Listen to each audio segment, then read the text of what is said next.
dia! O Auto Esporte chega para falar de customização. Esse aqui é o volante, é o protótipo, fez o projeto em 3D, o volante foi todo impresso. De esportivos. Essa aqui é a Lamborghini Centenário. Foram feitas apenas 20 unidades iguais a essa. Blindados. A nossa blindagem ela ficou bem mais leve e, consequentemente, a gente conseguiu baratear custo. Pneu temporário. Futuro, nem step a gente vai ter mais. E para começar, qual sapato adequado para dirigir? Quem dirige sabe que não se pode usar qualquer sapato. E além de optar por um modelo que fique mais firme aos pés, é preciso também olhar o que está embaixo. Quanto mais liso, maior a chance de escorregar. Ainda mais se o pedal estiver assim, meio desgastado. E César, de todos esses sapatos aqui, qual deles é o que você usa para dirigir? Aliás, tem alguns aqui que de verdade são meus. Né? Bom, quando a gente fala pilotar, esse aqui, uma sapatilha, tem boa aderência, sua flexibilidade é muito boa. Se eu tô arrumada pra sair, o sapato que eu sempre deixo no carro é essa sapatilha aqui. Por ela ser bem fininha, eu coloco ela embaixo do banco, ela fica discreta, não atrapalha. O solado, você vê que ele é bem aderente. Tem gripe aqui. E tem esse saltinho aqui de borracha que também é bem aderente. E por ele ser descolado aqui do calcanhar, ó, nem estraga a sapatilha na hora de dirigir. Mas salto alto, nem pensar. É um risco. Você não quer dar uma voltinha comigo de salto? Bora. É um perigo constante salto. Além de toda hora o pé virar, geralmente a gente usa só a pontinha, nem é a ponta dos dedos, é a ponta do sapato. E não tem força nenhuma. Você vê quanto demora pra eu frear agora, né? Com o salto, a parte inferior da coxa sobe um pouco e diminui o contato da perna com o banco. Daí, menos firmeza na hora de tomar uma decisão. E isso não é seguro. Exige um pouco mais das falanges do pé, né? E o pé, por estar curvado, essa curvatura exige mais, né? Então pode até cansar um pouco mais o pé. Tá. Agora, uma sola plataforma como essa... Mesmo ela sendo inteiriça, ela pode tirar um pouco a sensibilidade do pé e atrapalhar também um pouco na direção. Muito bem. E agora aqui, nesses dois casos aqui, ó, uma sapatilha, que é um pouquinho mais altinha, sim, e vamos lá. o tênis. Aqui ela tem essa Anabela, né? É um calçado baixo, dá para dirigir, mas não se compara com esse daqui que é mais flat e dá para ter a sensibilidade maior no pé, fora a flexibilidade dele em si. Mas o grande vilão, quem é? Tá no pé do homem e da mulher e é o... Cara aqui. Chinelo! Com ele, são inúmeras as chances de você se envolver num acidente. Pode enroscar no tapete e escapar e entrar atrás do pedal. Ó, eu tô vindo. Ó, ele soltou aqui, ó. E eu tô precisando frear, precisando acelerar e eu tenho que arrumar ele. E vai pisando e arrumando, né? Quer dizer, totalmente inadequado. Olha essa sandalinha. Parece mais firme, né? Mas... Tá vendo o que acontece? Entrou seu dedo. Ela enrosca aqui, ó. Sapato social também pode ser uma armadilha. Olhando assim, parecem quase iguais, vai. Mas quando a gente vira, solas muito lisas, hein, Gustavo? Bastante. A sola de couro deixa o calçado em si super bonito, só que ela tem a desvantagem da parte que escorrega, da aderência ao chão. Então, o calçado com a sola de borracha é bem mais indicado. E é tão mais aderente que a gente passa o dedo e faz até barulhinho, ó. Quer ver um sapato pensado para dirigir? O mocassim estilo driver. E o que tem de diferente esse sapato de todos os outros? O sapato com menos costura, ele acaba te dando mais flexibilidade e conforto, que é cada pontinho desse, exatamente para dar aderência na hora de você dirigir. Aí sim, ó. Você acelera, você sente o peso do pedal, você sente o contato do pedal. Aquelas bolinhas, o pedal de freio, então, ela chega até a grudar. Flexibilidade, aderência, conforto. Tudo isso conta para a sua segurança. Mas se você, por acaso, estiver errado no calçado... Entre você estar com um salto alto ou um chinelo, estar descalço é melhor, mas ainda não é o ideal. Nossa sola do pé não é aderente como a de um sapato. Exatamente. Ideal mesmo é deixar sempre um sapato seguro para você dirigir, no cantinho do carro. Aí, não tem erro.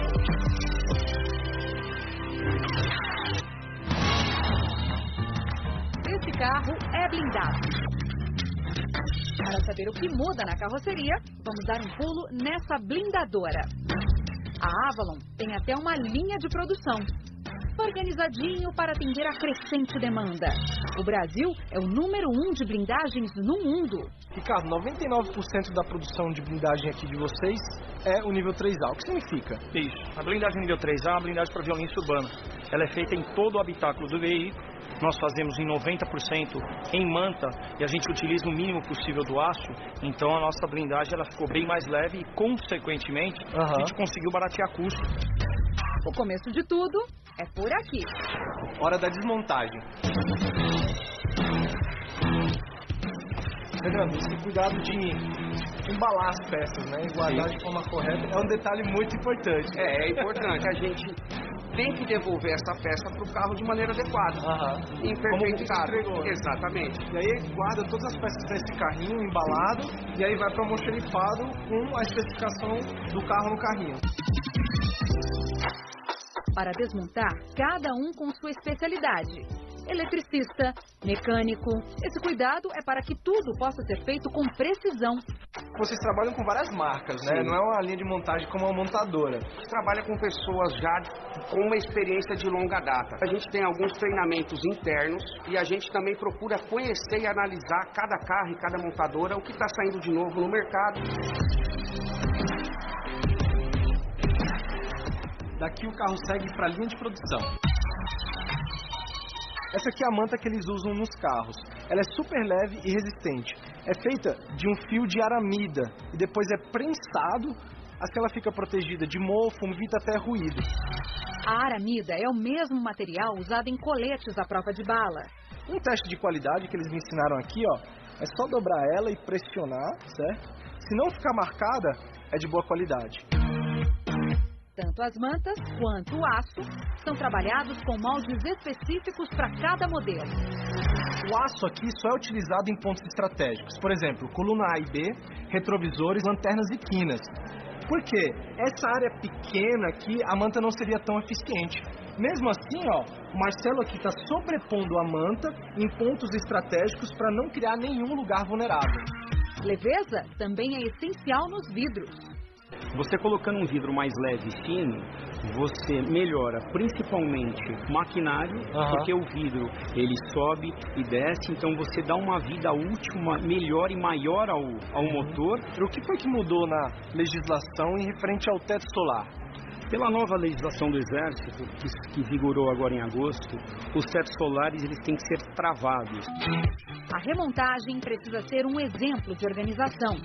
Tudo no lugar. E antes de ir pra rua, muita água no carro.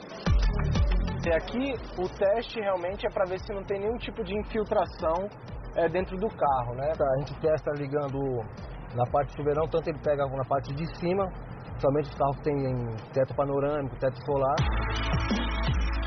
Essa linha de produção já opera com o ISO 9001, que certifica o sistema de gestão de qualidade. Tudo tranquilo. Valeu, obrigado. A minha primeira impressão é que o acústico do carro é impressionante, cara. Tipo, depois que é feito todo esse revestimento, os vidros e tal, a gente escuta menos ruído do motor, escuta menos ruído externo, né? E acredito que algumas pessoas que não estão acostumadas como eu, é a primeira coisa que sente, né? Esse acústico aqui dentro do carro. E depois de todos esses processos, o cliente recebe o carro prontinho na loja. A seguir, vamos customizar um clássico. Pneu temporário. No futuro, nem step a gente tem mais. O risco de deixar a troca de óleo passar da data prevista. E os séries especiais. Foram feitas apenas 20 unidades iguais a essa.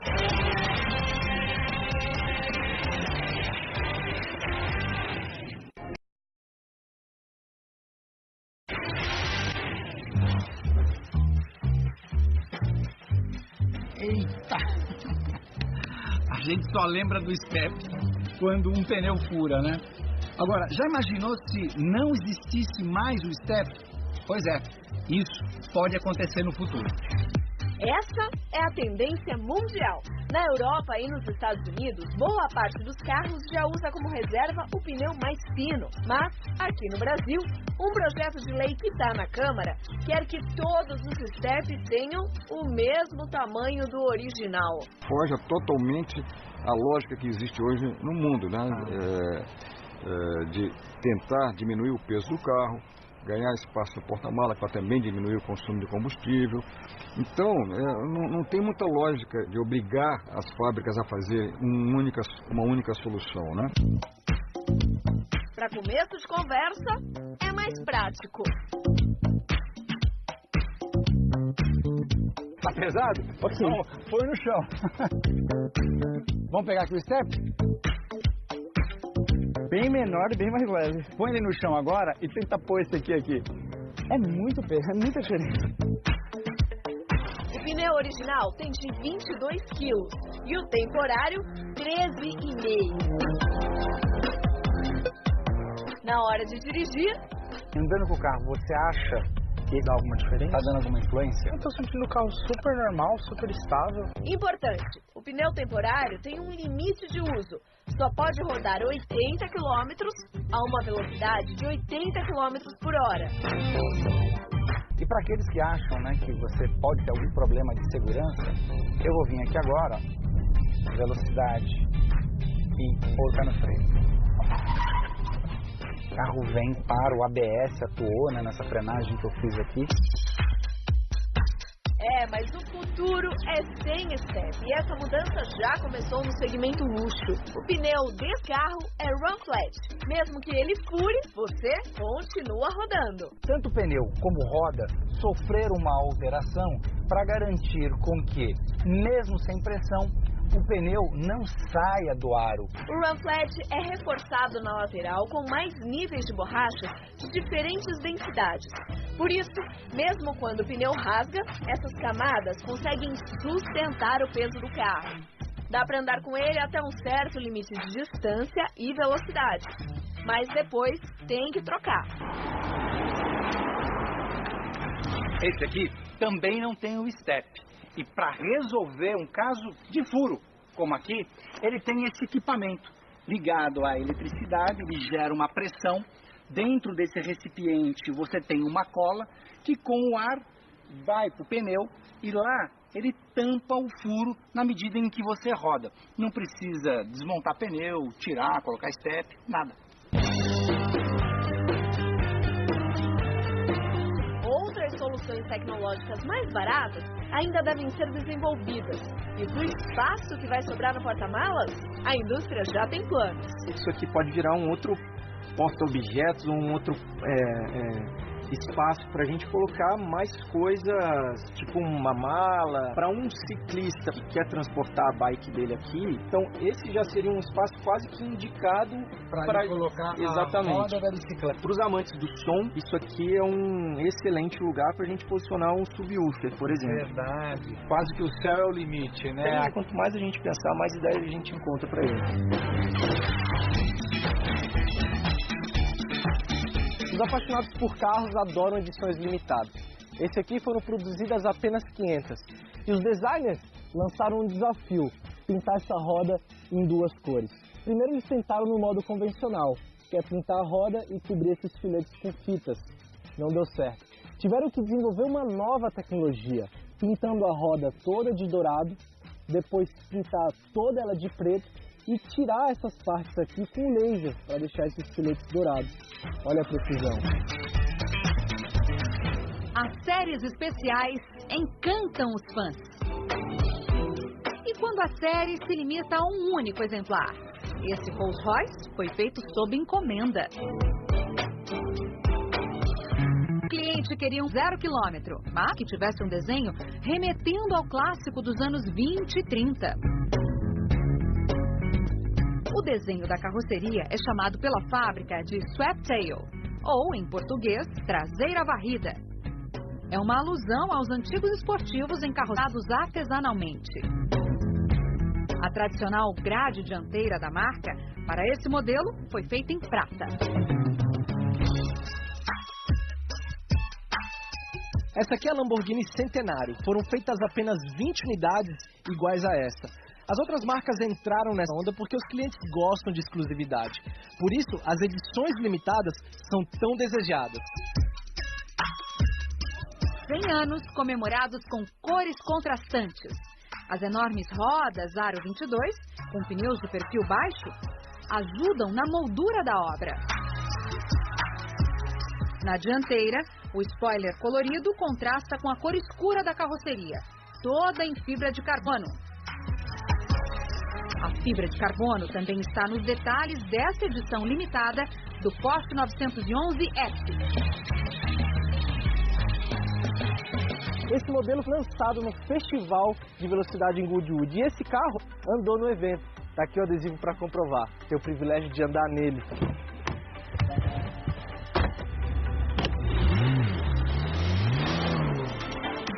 Os detalhes aerodinâmicos surpreendem.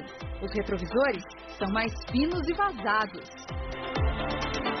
Eu tenho umas ondulações que provocam um pouco de aerodinâmica, tanto no capô dianteiro quanto aqui nesse teto rígido de cima. Meio que uma ondulação, eles fizeram ali um modo para deixar o carro um pouco mais com identidade e agressivo. O aerofólio é único. As laterais mais altas ajudam a direcionar o ar e multiplicam a força para baixo. E isso ajuda a segurar o carro na pista, já que essa versão tem maior cavalaria. As entradas de ar da lateral do carro, elas foram estendidas um pouco mais e nas saias laterais, né, que chamamos de spoilers, também aumentou 1,5 mm na fibra de carbono. A série limitada também cai aqui para dentro do carro. O contagiro aqui tem uma particularidade que são as duas linhas que tem no capô, a gente também encontra aqui no contagiro do motor. Bom, está claro qual é a sensação de ter uma série limitada nas mãos, certo?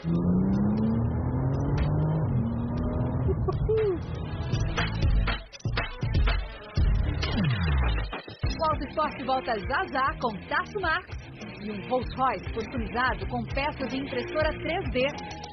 O risco de deixar a troca de óleo passar... Tem gente que se assusta quando ao medir o nível do óleo ele tá assim, preto, preto. Mas fique sabendo que a cor de óleo novo dura pouco tempo. 1 dia, 2 dias, o máximo ele já deve estar com essa coloração escura. Ele tem que ficar preto, que é onde o óleo está fazendo exatamente o seu papel para o motor, que é a limpeza e a lubrificação. A troca nesse carro já era para ter sido feita a 3.000 quilômetros. Então vamos lá, óleo e filtro novinho. Rodamos uma semana e olha o resultado. E se essa cor não é parâmetro para troca, então atenção para que seu motor tenha vida longa. Quando a gente dá a partida, o óleo sai do cárter e lubrifica as peças. Assim, evita que pelo atrito elas esquentem. Além disso, limpa os restos da combustão. Por isso, a cor muda. Agora, veja este caso. O carro tem 22 anos e só 23.000 quilômetros rodados. A troca indicada na etiqueta é com mais de 25.000. E aí, troca ou não troca? O óleo para motor vem com uma mistura de óleo básico e de aditivos. Com o tempo ele vai se oxidando também, mesmo que você não ande a quilometragem específica, vai degradando os aditivos, vai entrando em contato com o oxigênio, como acontece com a maçã. Você corta a maçã e deixa ela lá, quando você volta, ela está mais escurecida. Isso é a oxidação. Isso também acontece com o óleo, por isso tem que ser trocado periodicamente. Vamos aproveitar para esclarecer mais alguns detalhes? Checar o nível. Se estiver abaixo do mínimo, o motor pode ter uma falta de lubrificação, o óleo tem que permanecer no nível. Acima, ele pode ter uma queima excessiva, ele pode estragar os retentores do motor e danificar o seu motor. E cuidado com conselhos. Se alguém te disser que o óleo está fino, duvide. A viscosidade do lubrificante só dá para saber no laboratório. O teste é feito a 100 graus.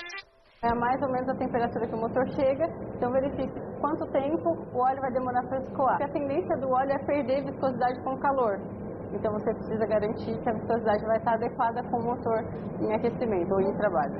E aí, com isso, posso andar com o meu carro numa região que seja mais fria ou numa mais quente, o óleo vai se comportar da mesma maneira. Com a viscosidade correta, o óleo funciona como uma película protetora do motor. Então, já sabe, olho na etiqueta, nas datas, e se você é esquecidinho, a média é de 2 trocas por ano. Guardou?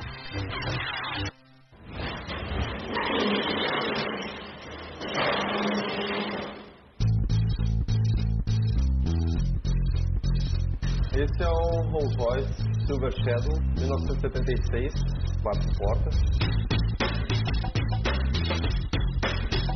Recebi esse carro precisando restauro. Carro relativamente bom, estava super alinhado com todos os frisos, porém não estava andando e precisando de um restauro geral, principalmente no interior. O carro é antigo, mas as tecnologias aplicadas são bem modernas. Escaneamento e impressão em 3D, o que garante peças exclusivas. Esse aqui é o volante, é o protótipo do volante que a gente fez, já fez um projeto em 3D, o volante foi todo impresso.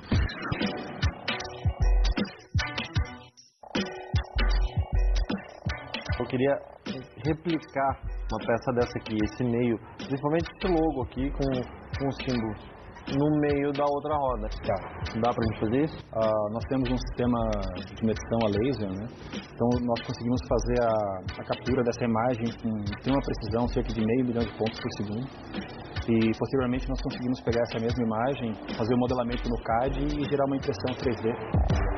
O scanner 3D, esse braço robótico com a pistola laser, faz a leitura das peças e transforma em desenhos na tela do computador. Assim, fica fácil criar moldes para copiar peças inteiras. Só isso? Simples assim. Não tá muito fácil. Fica mais fácil fazer carro. Esse Rolls Royce foi produzido na Inglaterra, mas com foco no mercado norte-americano. Nos Estados Unidos, entre 1974 e 87, só poderiam ser vendidos veículos com para-choques saltados e um sistema de absorção de impacto. Está criando uma coisa mais harmônica, exatamente na linha dos Rolls Royce atuais, entendeu?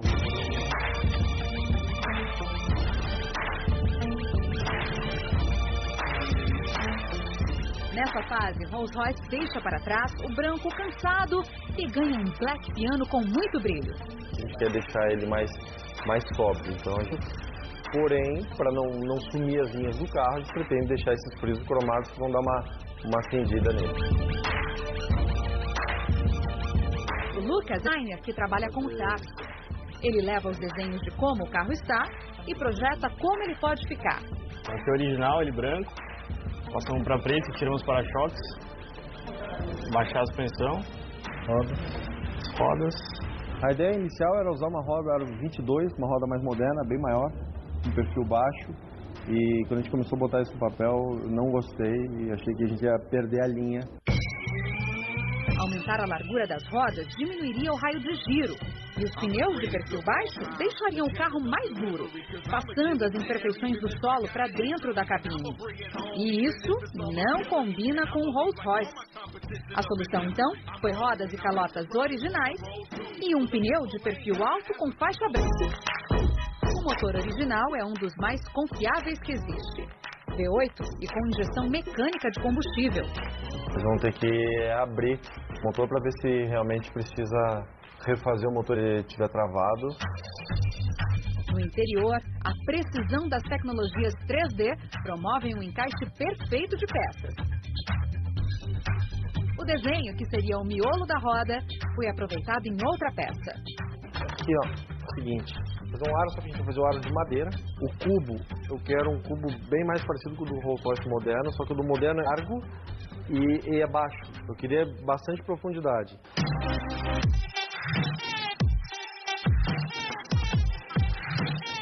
Vamos ver como é que vai ficar no lugar, só pra gente ter uma ideia.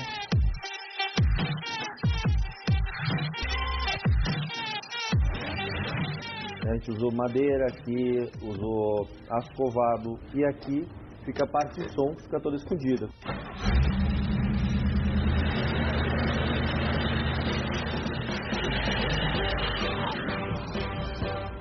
na rua, hein? Metralho e máquina pronta. Sabendo que as restaurações e customizações levam anos para serem concluídas, essa aqui saiu rápido, né? Fantástico, acho que não poderia ser melhor. E o Auto Esporte de hoje fica por aqui. Mas tem muito mais lá no Globoplay.